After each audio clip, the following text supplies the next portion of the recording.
Good morning to all of you. Welcome to education networks new class. Education networks की इस नई class में आप सभी का स्वागत है।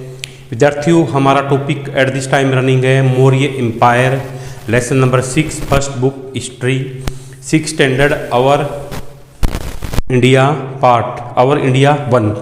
लास्ट क्लास में मैंने आपके साथ में स्टूडेंट्स दक्षिण मौर्य की साम्राज्य चंद्रगुप्त मौर्य की दक्षिण भारत की विजय और उसके मौर्य साम्राज्य के उत्तराधिकारी उनके बारे में डिस्कस, और डिटेल में मैंने आपसे बिंदुसार के बारे में 2 या 6 पॉइंट डिस्कस की थी। और बिंदुसार के बारे में जो हमारा टॉपिक रनिंग था वो फिनिश नहीं हुआ था, वो भी एट दिस टाइम भी रनिंग है।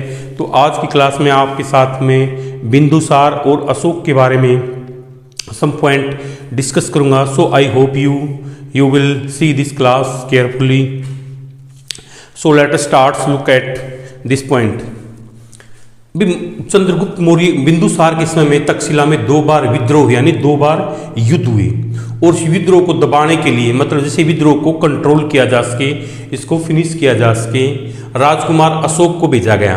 किसने? बिंदुसार का जो ये सन था, इसने तक्षशिला में 2 टाइम्स वहाँ पर 2 बार विद्रोह हुए, और उस विद्रोह को दबाने के लिए बिंदुसार ने अपने सन प्रिंस राज अशोक यानी सम्राट अशोक को भेजा।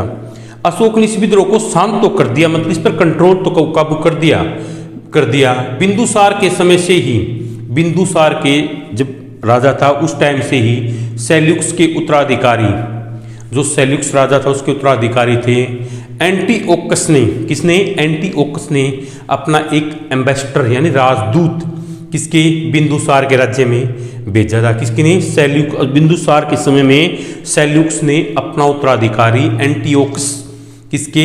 बिंदुसार के राज्य में भेजा। यह जब मैक्सनीज था ना, मैक्सनीज वहाँ से बिंदुसार के राज्य से चला गया, और ये उसके स्थान पर कौन आ गया? एंटीओकस आ गया, जो किसके द्वारा सिलेक्ट किया था? ये सेल्यूकस के द्वारा। मिस्र के राजा टालमी द्वितीय ने, कौन से? जो टालमी द्वितीय थे, फिलाडेल्फस ने, कि ना कौन थे? टालमी द्वितीय। फिलाडेल्फस ने डायनोसियस नामक एक राजदूत इसके दरबार में भेजा। पहले तो बिंदुसार ने भेजा, फिर टालमी द्वितीय, फिलाडेल्फस ने डायनोसियस नामक एक राजदूत बिंदुसार के दरबार में भेजा। जो ये राजदूत है ना, अम्बेसडर का जो आवागमन था, इनसे होने वाली संधियों वे कौन कौन सी ट्रीटी मतलब संधि हुई उनके बारे में इंफॉर्मेशन मिल जाती थी। किसके? संधियों के बारे में पता चल जाता था। और क्या हुआ कि भाई बिंदुसार के समय भारत का पश्चिमी एशिया से, जो बिंदुसार राजा था उसके टाइम से ही इंडिया का किसमें? पश्चिमी वेस्टर्न एशिया से क्या ये भाई ट्रेडिशनल रिलेशन यानी व्यापारिक संबंध बहुत अच्छा रहा, मतलब जो व्यापारिक संबंध थे काफी अच्छे थे। किसके? बिंदुसार के समय से ही भारत का पश्चिमी एशिया के, जो इंडिया का वेस्टर्न एशिया से व्यापार से संबंधित व्यापार के बारे में जो लेन देन था वो काफी अच्छा था। किसमें? बिंदुसार के समय से ही। और उसके बाद क्या हुआ भाई? 273 ईस्वी पूर्व में क्या हुआ? बिंदुसार की मृत्यु होगी, बिंदुसार जी एक्सपायर हो गए। उसके बाद फिर वे कौन? अशोक प्रियदर्शी। अशोक जो बिंदुसार का पुत्र था, सुयोग्य था, एजुकेटेड था, विद्वान पुरुष था, तो उसने क्या किया? बिंदुसार की मृत्यु के पश्चात उसका सुयोग्य पुत्र अशोक किसमें? मौर्य साम्राज्य की गद्दी पर बैठा।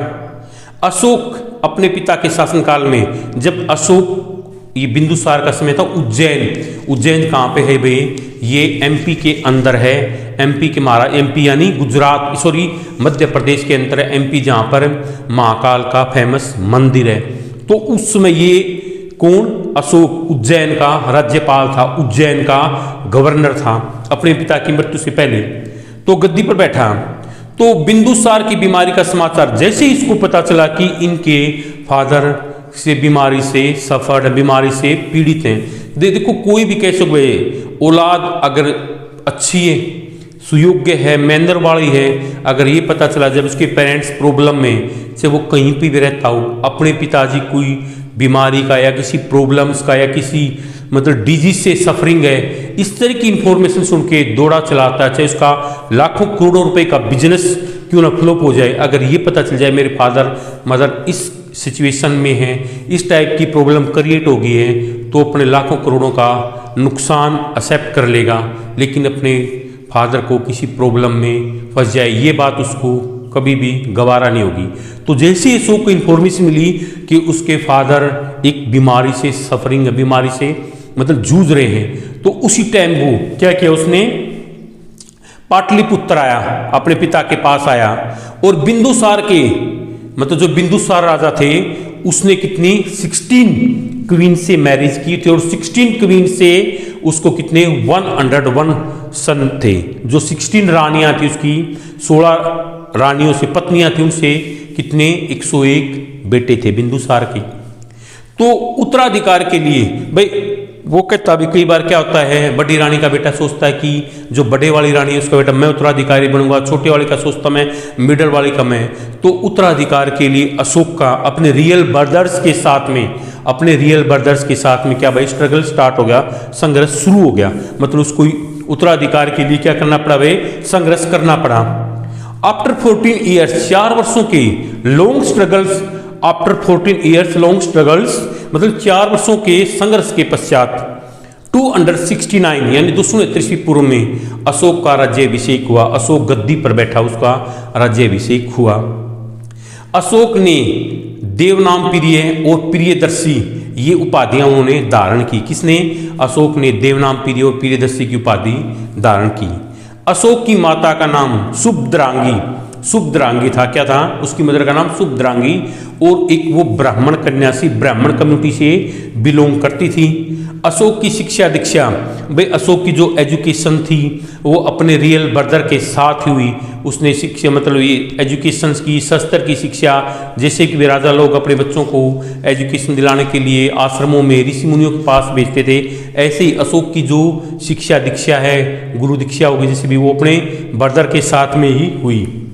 वह पहले उज्जैन और बाद में, पहले तो वो उज्जैन और बाद में किसका, तक्षशिला का गवर्नर बना।